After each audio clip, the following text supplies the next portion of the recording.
My name is Ruth Glenn, and I am the president of Survivor Justice Action.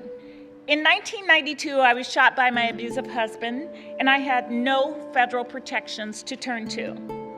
The resources and coordinated community responses we now rely on did not exist at that time. I often wonder how different things could have been for me and for my son had VAWA been in place at that time.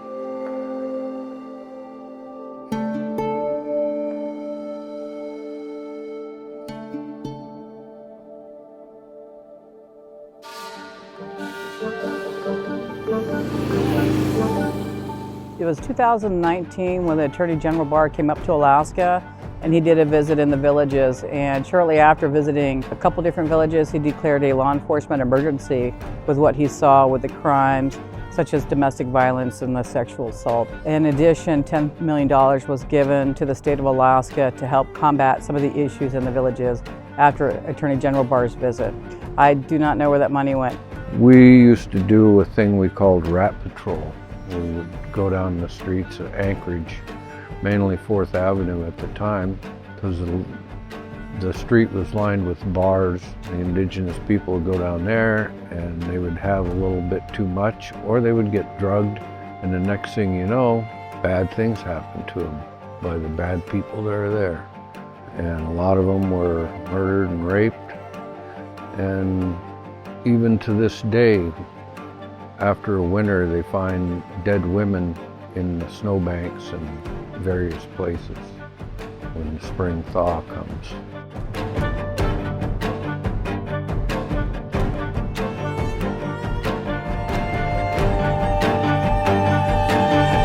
In Alaska, actually, the trafficking is a lot more prominent than what people think. We have quite a large population of young Native girls and boys that leave their villages and head to Anchorage or Fairbanks or other areas of that nature, and they're kind of almost pre-groomed. You know, if you go to Anchorage, I know I've seen it personally. There's spotters that wait there at Anchorage Airport that find these kids that have been leaving the villages, grab them up, and then it's pretty easy for them after that.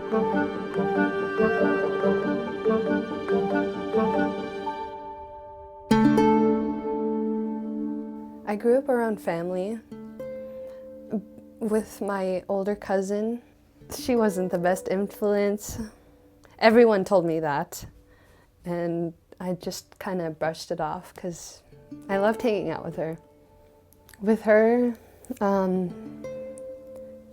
growing up, I used to look up to her, and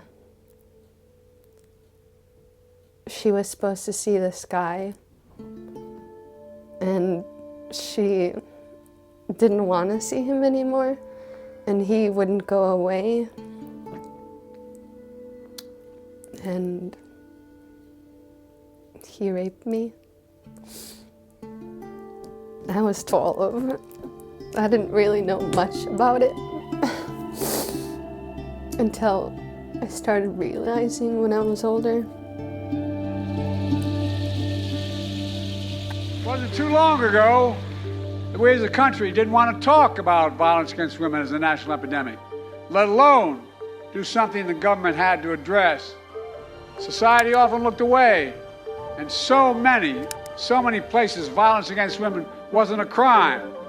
It was referred to as a family affair. The Violence Against Women Act is my proudest legislative accomplishment in all the years I've served as Senator, Vice President, and President.